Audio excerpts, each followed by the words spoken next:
एक बार फिर से आप सब लोगों का स्वागत है केपी कॉलेज के डिजिटल प्लेटफॉर्म पे। नमस्कार दोस्तों। तो प्यारे बच्चों, हम जो हैं पिछले 2 दिनों से शक्ति के बारे में आपको मैं बता रहा था। शक्ति के बारे में बताते हुए मैंने आपको बताया था, शक्ति का अर्थ बताया था, शक्ति की परिभाषा बताई थी और शक्ति प्राप्त करने के कौन कौन से स्रोत होते हैं उनके बारे में आपको बताया था। और उसके बाद में जो है शक्ति की प्रकृति या शक्ति की विशेषताएं भी जो है वो आपको मैंने बताई थी।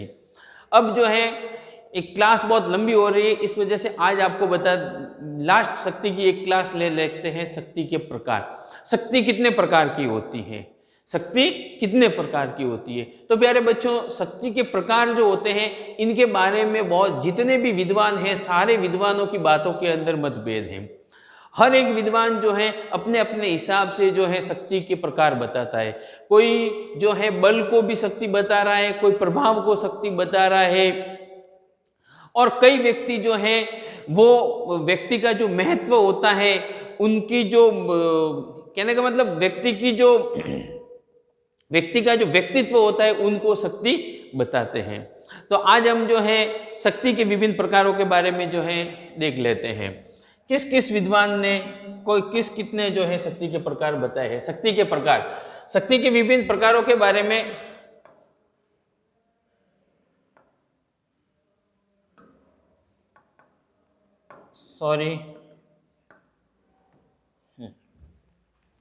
शक्ति के विभिन्न प्रकारों के बारे में अलग अलग विद्वानों ने अपने अपने विचार व्यक्त किए हैं। कुछ वर्गीकरण इस प्रकार है। तो शक्ति का जो वर्गीकरण है वो सब विद्वानों ने अपने अपने प्रकार से जो है अलग अलग दिया है। मैक्स वेबर ने अपना शक्ति का वर्गीकरण दिया है, सिडनी वर्बा ने अपना दिया है, और आमंड और पॉवेल जैसे जो विद्वान हैं उन्होंने अपना अपना जो है शक्ति का वर्गीकरण दिया है। शक्ति के सभी विद्वानों ने अलग अलग प्रकार बताए हैं। व्यवहार परिवर्तन के आधार पर शक्ति के प्रकार, मैंने आपको बताया था। शक्ति की परिभाषा बताते हुए मैंने आपको बताया था कि शक्ति क्या है। शक्ति वो होती है कि आप दूसरे के व्यवहार को कितना परिवर्तन कर सकते हैं, आपकी बात का जो है दूसरों के अंदर कितना महत्व है। व्यवहार परिवर्तन के आधार पर कि आप जो है लोगों के व्यवहार को कितना परिवर्तन कर पाते हैं, जो कार्य हो रहा है, जो निर्णय हो रहा है, उसके अंदर आपकी बात को कितना महत्व दिया जा रहा है, आपको कितना महत्व दिया जा रहा है। इस प्रकार से शक्ति के अंदर जो है ये व्यवहार परिवर्तन के आधार पर शक्ति के जो प्रकार बताए हैं, सबसे पहले प्रकार बताए हैं गोल्ड हैमर एवं एडवर्ड सिल्स। गोल्ड हैमर एवं एडवर्ड सिल्स ने क्या कहा है, एक व्यक्ति की शक्ति उतनी ही कही जा सकती है जितनी मात्रा में वह अपनी इच्छा के अनुसार दूसरों के व्यवहार को परिवर्तन कर सकता है। यानी कि एक व्यक्ति जो है दूसरों के व्यवहार को अपनी इच्छा के अनुसार परिवर्तन कर सकता है, वही उसकी शक्ति है। व्यक्ति दूसरों से उनके फायदे, उनके स्वयं के हित के अनुसार जितना व्यवहार करवा सकता है, जितना कार्य करवा सकता है, उतना ही व्यक्ति शक्तिशाली कहलाता है। इस प्रकार उन्होंने व्यवहार में परिवर्तन के आधार पर शक्ति के 3 प्रकार बताए हैं। व्यवहार परिवर्तन के आधार पर जो है उन्होंने शक्ति के कितने प्रकार बताए हैं, 3 प्रकार बताए हैं। पहला प्रकार जो आता है वो है बल, प्रभुत्व और चातुर्य। एक तो होता है बल, जिसके अंदर आपके धमकी देना या फिर छोटी सी जो है उनके ऊपर दबाव डालना, ये सारी की बातें बल में आती है। दूसरा होता है प्रभुत्व, ठीक है ना। दूसरा होता है प्रभुत्व, यानी कि प्रभुत्व के अंदर जैसे विवेकानंद जी हैं, महात्मा गांधी है, इनकी जो शक्ति थी वो प्रभुत्व वाली थी। इनका जो है व्यक्तित्व ही इतना अच्छा था कि लोग इनकी बात को मानते थे और जो है इनको लोग शक्तिशाली बना देते थे। तीसरा जो आती है बात, वो आता है चातुर्य, यानी चतुराई। इसके अंदर कूटनीति को शामिल किया जाता है। कहते हैं ना कि चोर को कहते हैं कि चोरी कर, और साहूकार को कहते हैं जागते रहना, आज तेरे घर पे जो है चोर आने वाले। कहने का मतलब इधर की उधर, साम दाम दंड भेद जैसे जो अपने कहा जाता है, इस प्रकार से जो है खुद को शक्तिशाली बनाया जाता है। अपना व्यवहार, लोगों के व्यवहार में परिवर्तन किया जाता है। इसके अंदर झूठ और कूटनीति का जो सहारा लिया जाता है वो चातुर्य के अंदर आता है। सबसे पहले हम बात करते हैं बल के ऊपर। शक्ति धारक बल का प्रयोग करके अन्य व्यक्तियों के व्यवहार में अपने अनुकूल परिवर्तन करता है। कहने का मतलब कि शक्ति धारक जो है व्यक्ति दूसरों के व्यवहार में परिवर्तन करने के लिए दूसरों का व्यवहार अपने अनुकूल, स्वयं के हितों के अनुकूल बनाने के लिए क्या करेगा, शक्ति का प्रयोग करेगा। इन शक्ति के प्रयोग के अंदर छोटी बड़ी शारीरिक दंड भी आ सकता है, आर्थिक दंड भी आ सकता है, या फिर उसको धमकी देना भी आ सकता है। तब शक्ति के इस जब कोई प्रकार को बल कहते हैं, ठीक है ना, यानी कि व्यक्ति धमकी दे करके छोटा बड़ा शारीरिक दंड या आर्थिक दंड या उनको भय दिखा करके अपनी बात को मनवाता है, लोगों से जो है अपने इच्छा के अनुकूल व्यवहार करवाता है, तो उसको हम बल कहते हैं। दूसरा आता है प्रभुत्व। प्रभुत्व से क्या तात्पर्य है? जब कोई शक्ति धारक आदेश की शक्ति द्वारा अन्य व्यक्तियों के व्यवहार में अपने अनुकूल परिवर्तन करता है, तो शक्ति के इस प्रकार को प्रभुत्व कहा जाता है। कहने का मतलब यह है कि अगर व्यक्ति कोई आदेश देता है और उस व्यक्ति के व्यक्तित्व, उस व्यक्ति के चरित्र और उस व्यक्ति के गुणों को जो है लोग अच्छा मानते हैं, इस वजह से उनके जो है आदेश को व्यक्ति मानते हैं, तो वो उसका कौन सा होता है? प्रभुत्व होता है। कोरोना काल के अंदर मोदी जी ने कहा घंटी बजाना, सब लोगों ने घंटी बजाई, ये उनकी प्रभुत्व शक्ति है। महात्मा गांधी जब आंदोलन कर रहे थे तो उनके साथ में लाखों की भीड़ जुट रही थी। वो जो है लोगों को न तो पैसे बांट रहे थे, न डरा रहे थे, न धमका रहे थे, वो उनका प्रभुत्व था। लोग उनके आदेशों को मान रहे थे। आज भी हम जो है जो महापुरुष होते हैं, उन महापुरुष की कई हुई बातों के ऊपर चलते हैं। विवेकानंद जी और रामकृष्ण परमहंस जैसे जो विद्वान हैं, उनके बताए हुए मार्ग पर चलते हैं। आज भी जो है हमारे भारत की जो युवा पीढ़ी है, वो डॉक्टर APJ अब्दुल कलाम साहब को जो है फॉलो करती है, उनकी बातों को मानती है, उनके आदेशों को मानती है और उनके जो व्यक्तित्व को अपने जीवन में डालती है।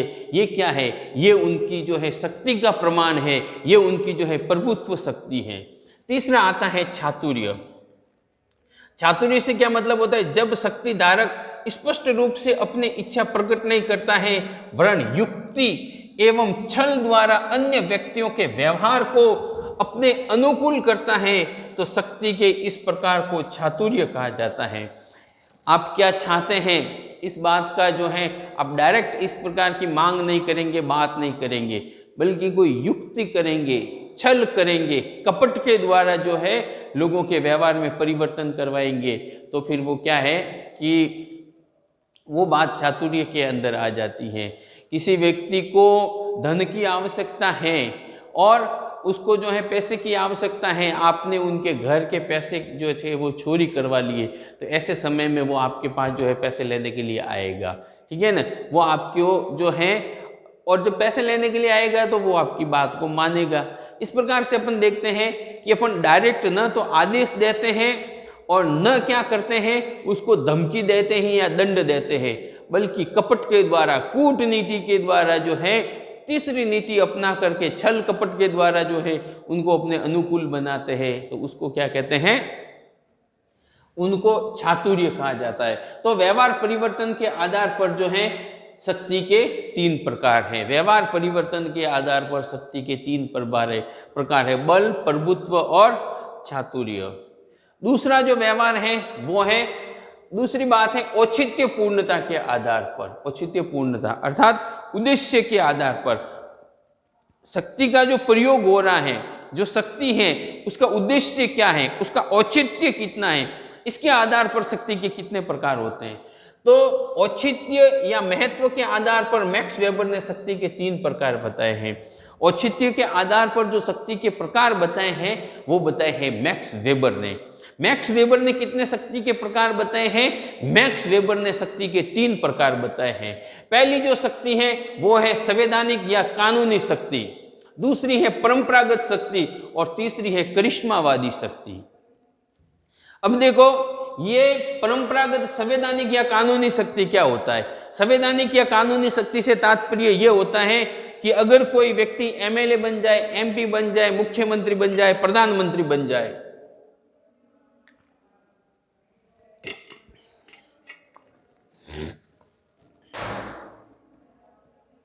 कोई RPSC एवं UPSC के एग्जाम फाइट करके तहसीलदार बन जाए, पटवारी बन जाए, ग्राम सेवक बन जाए, ठीक है, SDM बन जाए, कलेक्टर बन जाए, कोई नेता बन जाए या नौकरशाही में आ जाए, उसके बाद में क्या होता है कि उसको शक्ति जो है वो संविधान देता है, संविधान एवं कानून के द्वारा उनको शक्ति प्राप्त हो जाती है।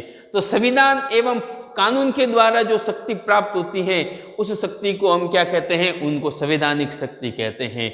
और ऐसे समय में वो जो लोग होते हैं वो जनता के द्वारा या लोगों के व्यवहार को जो है अपने आदेशों के द्वारा बदल सकते हैं। संवैधानिक या कानूनी शक्ति यह शक्ति संविधान एवं कानून द्वारा निश्चित होती है।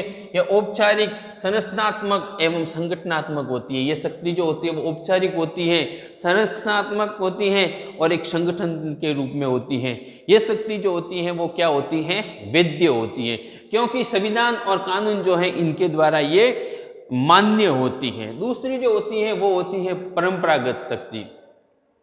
क्या होती है चीजें कि कई चीजें परंपराओं के ऊपर निर्भर करती है। कई शक्तियां कौन सी होती हैं, परंपराओं के ऊपर निर्भर करती है। हम आज भी हमारे राजस्थान के समाज में देखते हैं तो कुछ जातियां जो होती हैं उन लोगों को जो है सारे लोग उनका जो है गांवों के अंदर सम्मान करते हैं। क्यों कर रहे हैं, क्योंकि वो परंपरा है, वो उनको जो शक्ति मिली हुई है वो क्या है, परंपरागत रूप से शक्ति मिली हुई होती है। या फिर कई चीजें हमारे परंपराएं होती है, रूढ़ियां होती हैं, जिनके आधार पर जो है हम किसी व्यक्ति को विशेष सम्मान देते हैं, उनकी समय पर पूजा करते हैं, तो वो क्या होती है, परंपरागत शक्ति होती है। ये परंपरागत शक्ति जो है ये परंपरागत शक्ति परंपराओं पर निर्भर करती है। इसका आधार समाज की कोई परंपरा या रूढ़ी होती है। देखो क्या होता है, कितना भी मजबूत शासक क्यों न हो, चाहे लोकतंत्र हो, राजतंत्र हो या तानाशाही हो, कोई भी राजा, कोई भी शासक या कोई भी मंत्री अपने राज्य की जो परंपराएं होती हैं उन परंपराओं को तोड़ने का जो है आसानी इजीली जो है इस प्रकार का कार्य नहीं करता है। हर एक व्यक्ति जो है अपने परंपराओं का सम्मान करता है। और इंग्लैंड जैसे जो देश हैं वो तो इस परंपरागत शक्ति के एक महत्वपूर्ण और आदर्श उदाहरण हैं। तीसरी होती है करिश्मावादी शक्ति। करिश्मात्मक शक्ति व्यक्ति के गुणों या करिश्मे पर निर्भर करती है। क्या होता है कि व्यक्ति के अंदर एक उसका व्यक्तित्व होता है, उसके अंदर विशेष गुण होते हैं, उनकी जो पर्सनैलिटी होती है ना वो एकदम करिश्माई होती है, ठीक है ना। इस वजह से क्या होता है कि लोग उनको फॉलो करते हैं, लोग उनको मानते हैं, लोगों के व्यवहार को जो है वो परिवर्तन कर सकता है। कई बार हम देखते हैं कि हमारे किसी भी धर्म के जो धर्मगुरु होते हैं, धर्मगुरुओं की जो शक्ति होती है वो ऐसे करिश्मात्मक होती है, ठीक है ना। उनका व्यक्तित्व के आधार पर जो है लोग उनको मानते हैं। इनके अंदर जो है अटल बिहारी वाजपेयी, नरेंद्र मोदी जी, विवेकानंद जी, इन लोगों की जो शक्ति है, इन लोगों की शक्ति जो है संवैधानिक या कानूनी शक्ति होने के साथ साथ करिश्मावादी शक्ति भी है, क्योंकि संविधान और कानून के द्वारा तो इनको ताकत मिली हुई है ही है, साथ साथ में इनका व्यक्तित्व जो है वो भी एक बहुत ही अच्छा व्यक्तित्व है, महत्वपूर्ण है। इस वजह से जो है लोग इनको मानते हैं, लोगों के व्यवहार को जो है वो परिवर्तित कर सकते हैं। अगर ये जो अभी अपन बात कर रहे थे ना करिश्मात्मक शक्ति, अगर किसी नेता के अंदर अगर ये शक्ति होती है, अगर कोई नेता जो है उनका व्यक्तित्व अच्छा होता है, करिश्मात्मक शक्ति होती है, तो उसको राजनीति के अंदर लंबे समय तक रहने के लिए जो है आसानी होती है। तीसरा जो शक्ति का प्रकार है वो बताया है बायस्ट्रेड ने, ठीक है ना। वो अभी जो शक्ति का प्रकार था ये वाला, औचित्य या महत्व के आधार पर यह शक्ति का प्रकार किसने बताया था, मैक्स वेबर ने। कितने बताए थे, संवैधानिक, परंपरागत और करिश्मात्मक शक्ति। अगला जो शक्ति का प्रकार है वो बताया है बायस्ट्रेड ने। बायस्ट्रेड जो विद्वान थे इन्होंने शक्ति के 4 प्रकार बताए हैं। बायस्ट्रेड ने शक्ति के कितने प्रकार बताए हैं, बायस्ट्रेड ने शक्ति के 4 प्रकार बताए हैं। बायस्ट्रेड ने पहला शक्ति का प्रकार बताया दृश्य व अदृश्य शक्ति, दूसरा बताया दमनात्मक एवं अदमनात्मक शक्ति, तीसरा बताया औपचारिक एवं अनौपचारिक शक्ति, और चौथा जो बताया है वो बताया है प्रत्यक्ष व अप्रत्यक्ष शक्ति। देखो क्या होता है, शक्ति जो होती है ना, शक्ति अदृश्य होती है, शक्ति दिखाई नहीं देती है। एक व्यक्ति जो है वो प्रभावपूर्ण उसका व्यक्तित्व है, ठीक है ना, वो जो है दिखाई नहीं देगा, मगर जब जैसे ही वो भाषण देगा, बात करेगा और एकदम से लोग उनको मानने लगेंगे, तो क्या होगा, शक्ति जो होती है ना वो अदृश्य होती है। और जो दिखाई देता है वो बल होता है, दिखाई देता है वो बल होता है। आप किसी को जो है कह रहे हैं कि चलो, और आप उनके और आपके पीछे पीछे जो है लंबी लाइन लग रही है, वो क्या है, वो शक्ति है। वो जो है दिखाई नहीं दे रही है, मगर किसी को आप उठा करके पटक रहे हैं, उसको लेकर के जा रहे हैं, किडनैप कर रहे हैं, अपहरण कर रहे हैं, तो वो तो दिखाई देता है, तो वो क्या होता है, वो बल होता है। शक्ति स्वयं में अदृश्य है, बल तथा सत्ता दृश्य रूप है। या फिर क्या होता है कि व्यक्ति के पास सत्ता होती है, पुलिस में होता है, कलेक्टर होता है, अधिकारी होता है, नेता होता है, ठीक है ना, संविधान के अंदर संशोधन करता है, कानून के अंदर संशोधन कर लेते हैं। संगठन, अभी मैंने आपको बताया था ना कि ये संगठनात्मक होती है, संगठन के द्वारा, और फिर जो है उसका जो है शक्ति का प्रयोग किया जाता है, तो वो क्या होता है, वो सत्ता होती है, वो शक्ति का दृश्य रूप है।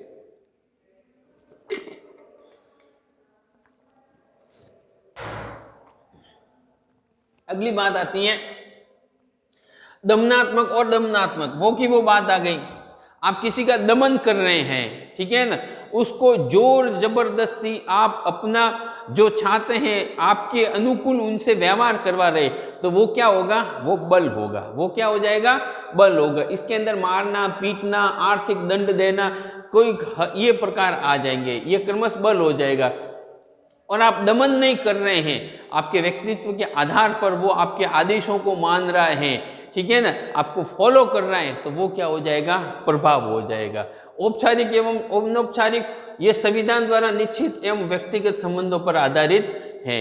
यानी कि संविधान द्वारा जो निश्चित होती है वो औपचारिक हो जाएगी, और जो व्यक्तिगत संबंधों पर के आधार पर होगी वो क्या हो जाएगी, अनौपचारिक हो जाएगी। प्रत्यक्ष व अप्रत्यक्ष, जब शक्ति का धारक स्वयं इनका प्रयोग करे तो प्रत्यक्ष, जब इसका प्रयोग यदि अधीनस्थों के माध्यम से कराया जाए तो अप्रत्यक्ष हो जाएगा। देखो क्या होता है, एक तो शक्ति का प्रयोग क्या होता है, व्यक्ति खुद करता है, उसको जो कार्य करना है, चाहे बल का प्रयोग करना है या अपना प्रभावपूर्ण व्यक्तित्व के आधार पर कार्य आदेश देना है, एक तो वो स्वयं खुद अपने शक्ति का प्रयोग करेगा, तो वो तो हो जाएगी प्रत्यक्ष शक्ति। और खुद जो कार्य नहीं करेगा, बल्कि उसके जो अधीनस्थ हैं, उसके अधीन काम करने वाले व्यक्ति हैं, उनसे वो अगर काम करवाएगा, उनके माध्यम से वो शक्ति का प्रयोग करेगा, तो वो कौन सी हो जाएगी, वो अप्रत्यक्ष शक्ति हो जाएगी। इसके अलावा मूल्यों के आधार पर शक्ति के प्रकार, मूल्यों के आधार पर जो शक्ति के प्रकार हैं वो दो प्रकार हैं, एक तो है सकारात्मक शक्ति और दूसरा है नकारात्मक शक्ति। मूल्यों के आधार पर शक्ति के दो प्रकार है, सकारात्मक और नकारात्मक शक्ति।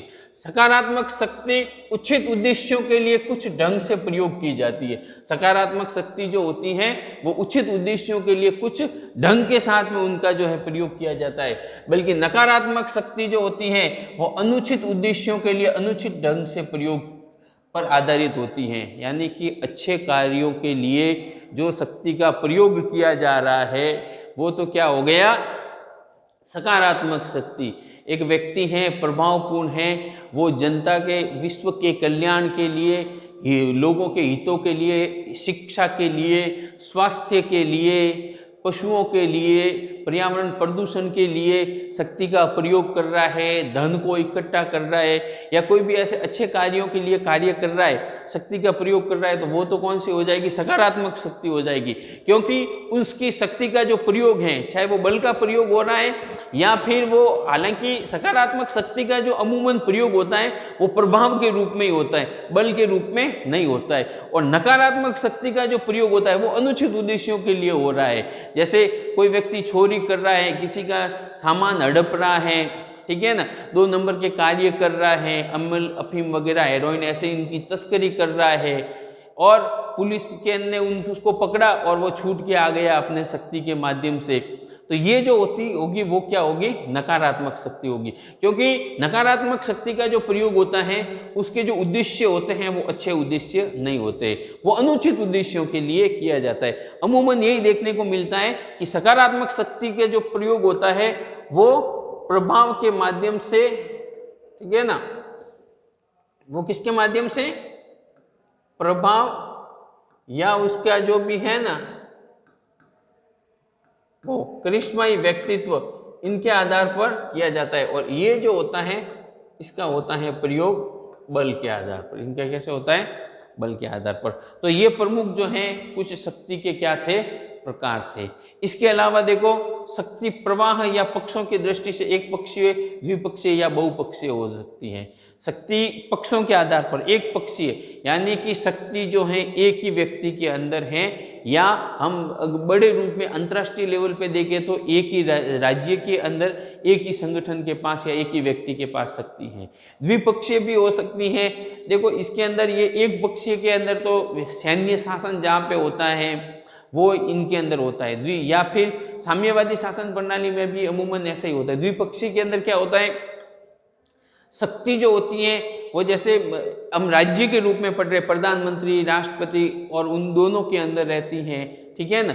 ये अध्यक्षात्मक शासन प्रणाली एक पक्षीय होती है, ये अर्ध अध्यक्षात्मक शासन प्रणाली होती है द्विपक्षीय होती है, और संसदीय शासन प्रणाली जो होती है वो बहुपक्षीय होती है। हालांकि देखो क्या होता है, अध्यक्षात्मक शासन प्रणाली के अंदर भी पूर्ण रूप से तो वो एक पक्षीय नहीं होती, क्योंकि उसके अंदर भी न्यायपालिका स्वतंत्र होती है, ठीक है ना। इसके अलावा कानून निर्माण के अंदर जो है उनके जो चुने हुए एमपी होते हैं उनकी महत्वपूर्ण भूमिका होती है, मगर एक शासक जो होता है उनके रूप में हम थोड़ा सा जो है बड़े रूप में इसके द्वारा देख सकते हैं। तो शक्ति पक्षों की दृष्टि से एक पक्षीय, द्विपक्षीय या बहुपक्षीय हो सकती है।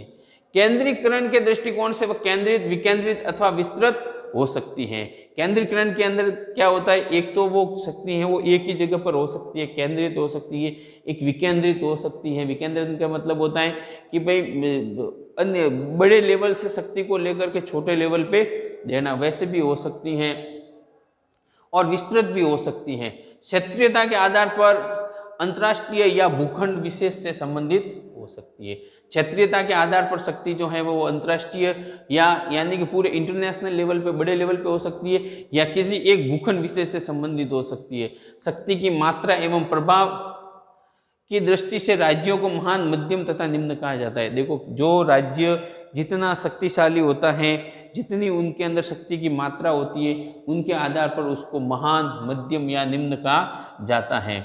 अमेरिका जो है उसको महान क्यों कहा जाता है, क्योंकि वो बहुत ही ज़्यादा शक्तिशाली है। आधुनिक जो विकासशील राष्ट्र होते हैं उनको मध्यम राष्ट्र कहा जाता है, और जो छोटे छोटे अफ्रीका महाद्वीप के देश होते हैं उनको जो है निम्न कहा जाता है। इस प्रकार शक्ति के अनेक रूप हो सकते हैं। इस प्रकार से हम देखते हैं कि शक्ति के जो है वो अनेक बहुत सारे रूप हो सकते हैं। तो प्यारे बच्चों, शक्ति के बारे में ये एक छोटी सी क्लास थी। आप इनके ये जो पीपीटी के नोट्स हैं इनको आप बार बार पढ़ना, और एक बार में समझ में नहीं आई तो 2-3 बार इस क्लास को देखना, आपको जो है जरूर ये क्लास क्लियर हो जाएगी। आज के लिए इतना ही, धन्यवाद।